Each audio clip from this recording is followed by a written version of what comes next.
Good morning. आज केला होता मी ढाबा स्टाईल भेंडी मसाला. आता काल रात्री वृंदाला तिचे रेग्युलर वॅक्सिनेशन देऊन आणल्यानंतर ती मला सोडतच तरीही ही रेसिपी करण्याचा मी घाट घातला, ज्याला किमान अर्धा तास तरी लागतो.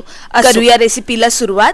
त्यासाठी पॅन मध्ये तेलामध्ये मी अर्धी चिरलेली भेंडी अर्धी शिजेपर्यंत फ्राय करून घेतली आणि एका साइडला काजू गरम पाण्यामध्ये भिजत ठेवले. मग त्यानंतर कांदा व्यवस्थित बारीक चिरून घेतला. बरं, या निमित्ताने मला विचारायला आवडेल, कोणी व्हेजिटेबल चॉपर रेग्युलर बेसिस वर वापरत असेल तर प्लीज मला सजेस्ट करा. मग कांदा तेलामध्ये फ्राय करायला ठेवला, तर आलं लसूण टोमॅटोची बारीक पेस्ट करून घेतली आणि ती कांद्या बरोबर वाटून घेतली. मग काजूची पण बारीक पेस्ट करून या सगळ्या मिश्रणामध्ये फ्राय करून घेतलं आणि मसाल्यांमध्ये हळद, हिंग, लाल तिखट आणि जिरे पावडर घातलीये मी. तुम्ही धणा पावडर आणि गरम मसाला पण ऍड करू शकता.